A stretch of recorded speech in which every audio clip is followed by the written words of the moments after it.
So a 14-2 run, bridging the two quarters for the Aces. Boston is tangled up. Jump ball is the call. I mean, when you reach around from behind to tie somebody up, that doesn't usually get you a jump ball. I mean, I don't know how. Watch this play right here. Look. They're going to call jump ball from behind? Look at A'ja Wilson's like looking at the ref. Aaliyah Boston's like, you got to be kidding me. The Indiana Fever's thrilling victory over the Las Vegas Aces was a testament to their grit, depth, and unyielding spirit. But it was also a game marred by officiating inconsistencies that left players, coaches, and fans questioning the fairness of the calls.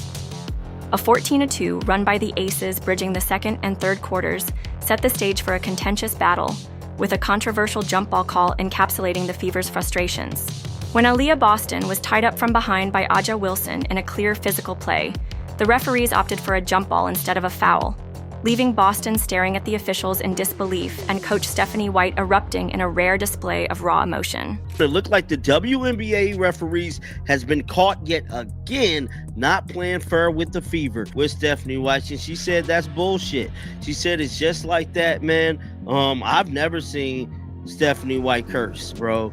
She cursed yesterday at the game. This game wasn't just about basketball. It was about a team refusing to let questionable officiating derail their momentum. The Fever's response, led by standout performances from Kelsey Mitchell, Natasha Howard, Aaliyah Boston, Sophie Cunningham, Ary McDonald, and Lexi Hull, proved they're building a championship-caliber squad ready to take the WNBA by storm in 2025. Man, this moment right here was so egregious, man. I just wanted to point it out. I had to point it out, dog. There was no way, all right, that you can't tell me that the A'ja Wilson whistle isn't a thing. From the opening tip, the game felt off. The whistle seemed to favor the Aces, particularly A'ja Wilson, setting a tone that had Fever fans and players on edge. The most glaring moment came in the third quarter when Wilson wrapped her arms around Boston from behind during a battle for position. The contact was undeniable. Boston was clearly impeded, but the referees called a jump ball, a decision that baffled players and spectators alike. Boston's expression said it all. A mix of confusion and frustration as she looked at the official, hands on her hips as if to say, "How is that not a foul?" Coach Stephanie White, known for her composure, couldn't contain her anger. This is the stuff that pisses me off. Look at hands straight up, another foul in the Fever. The Aces had him up 11 free throws to 2. While we watch these officials, let's watch these screens. They're like dirty plays. You could just see them checking the Indiana Fever all game long. Like, these are not good screens. And then watch this. Another, like, they called so many fouls, sent the Aces to the line. Her animated outburst, captured on camera, was a rare glimpse of a coach pushed to the brink by what she perceived as blatant officiating bias. White's reaction wasn't just about one call. It reflected a game-long pattern of inconsistencies that seemed to tilt the playing field toward Vegas. The free throw disparity underscored the issue.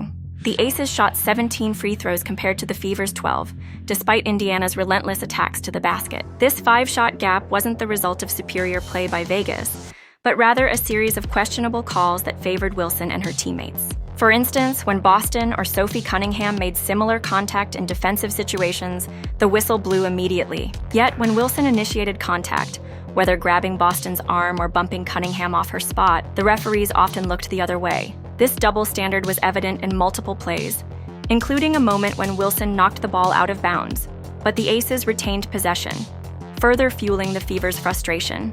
And then look at this. They don't call this a foul. She grabs Aaliyah Boston around the back. That's what Aaliyah Boston's saying. And instead of a foul, they called a jump ball. But I just showed you all the times. And look at this. The Aces player hits it out with her hand. Ary never touched it again, but they give the ball to the Aces. Look at these fouls. And then look at this. Sophie Cunningham gets knocked over in the back, but they don't call a foul. No foul, and Stephanie White, by now, she is pissed. Stuff the WNBA ignores, then makes foul calls like this on Sophie Cunningham beyond comical. Caitlin will shoot 50 free throws a game if she got this whistle.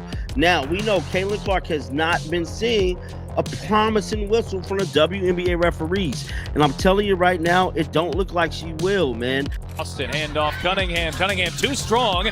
Mitchell able to save the day. And it's Mitchell going right to the rim. Beats the shot clock and lays it in. Mitchell to the rescue. Sessions very disruptive, causing all kinds of havoc, late shot clock situations. And then Kelsey. Fans took to social media, with posts on X echoing the sentiment that the officiating seemed to protect certain players, making it feel like the Fever were battling both the Aces and the refs. Caitlin Clark, sidelined by injury, became the emotional heartbeat of the Fever from the bench.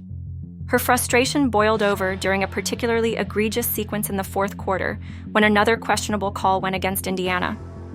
Clark leapt off the bench, jumping up and down, her arms flailing as she shouted at the officials. This wasn't just a spontaneous outburst. It was the reaction of a competitor who knows basketball at its highest level and recognized the subtle ways officiating decisions were shaping the game.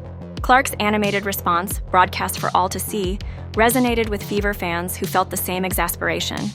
For someone used to controlling games with her playmaking and scoring, being powerless on the sideline while watching her teammates face inconsistent calls was torture. Her reaction wasn't about one moment, but a culmination of calls that seemed to favor Wilson, from uncalled fouls to advantageous jump balls. Clark's presence, even off the court, galvanized her teammates. Her vocal support and visible passion reminded the Fever they were fighting for something bigger than just one game. As a rookie phenom who has already reshaped the WNBA's landscape, Clark's frustration highlighted a broader issue. When officiating appears inconsistent, it undermines the integrity of the game and frustrates players who pour everything into their craft. Her reaction also served as a rallying cry, fueling Indiana's determination to overcome the adversity and prove their mettle. See Mitch.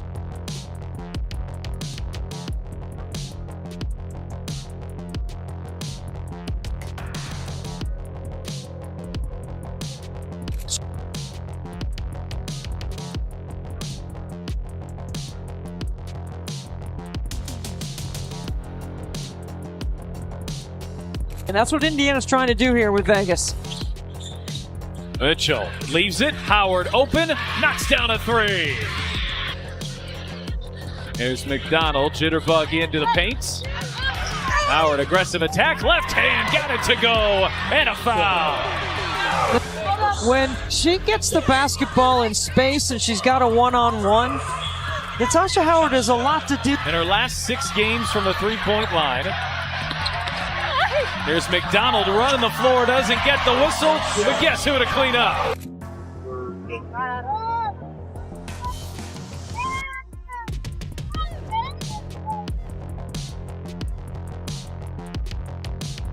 The league and shots blocked.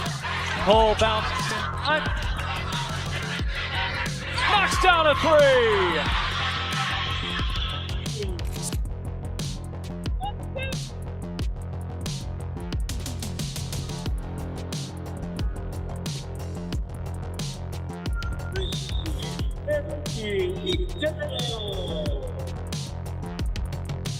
Despite the officiating challenges, the Fever showcased their championship potential through standout performances across the roster. Kelsey Mitchell, who struggled early going 4 for 19 through 3 quarters, found her rhythm when it mattered most. In the fourth quarter, she exploded for 9 points on 4 of 5 shooting, including a game-changing three-pointer that gave Indiana the lead. Her ability to shake off a rough start and deliver in the clutch exemplified the mental toughness that defines this Fever team. Mitchell's performance wasn't just about scoring, it was about refusing to let external factors like missed calls or defensive pressure break her focus. Natasha Howard delivered a masterclass, outplaying Aaliyah Wilson on both ends of the floor. Her 6th double-double of the season, 18 points on 6 of 9 shooting and 13 rebounds, was a statement. Howard's third-quarter eruption, where she scored 11 points, erased Vegas's lead and shifted momentum. She even knocked down a rare three-pointer, showcasing her versatility, and added 3 steals to disrupt the Aces' offense. Her dominance was reminiscent of her performance in the Commissioner's Cup, where she left Aces fans stunned. Howard's ability to outshine Wilson, despite the latter's favorable whistle, sent a clear message. Talent and heart can overcome any obstacle. Aaliyah Boston, despite enduring physical play that went uncalled, posted a double-double of her own with 13 points and 10 rebounds. Her newfound confidence from beyond the arc stretched Vegas's defense, creating driving lanes for her teammates. Boston's composure under pressure, facing constant contact without the benefit of fouls, was remarkable. She adapted by making shots the refs couldn't take away, proving her growth as a versatile big who can impact the game in multiple ways. Sophie Cunningham continued her scorching July run, cementing her case as a 6th Person of the Year candidate.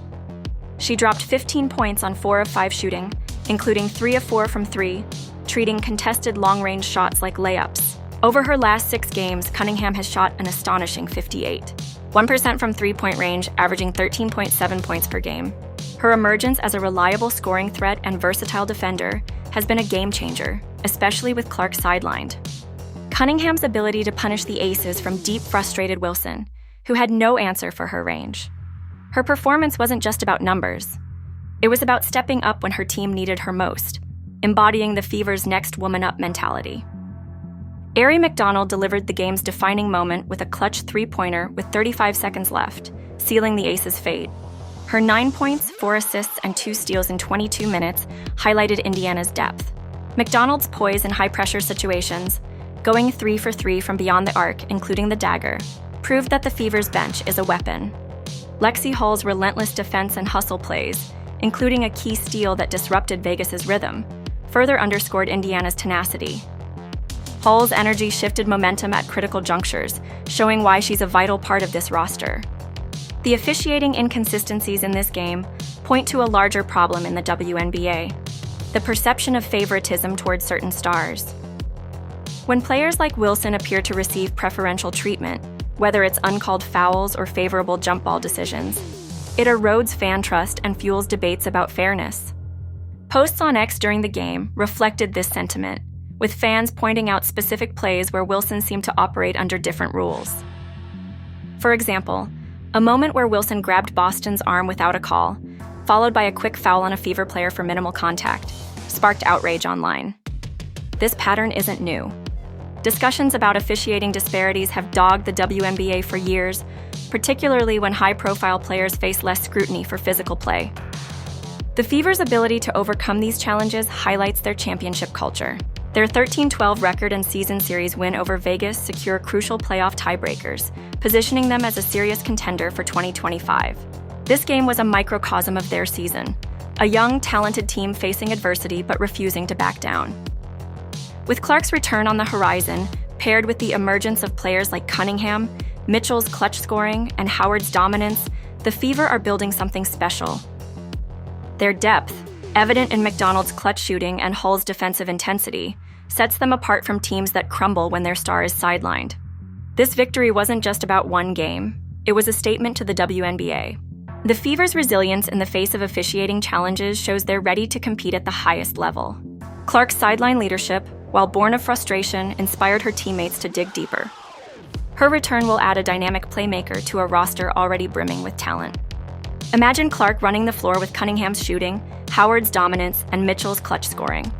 Add Boston's versatility and McDonald's poise, and you have a team poised to shock the league.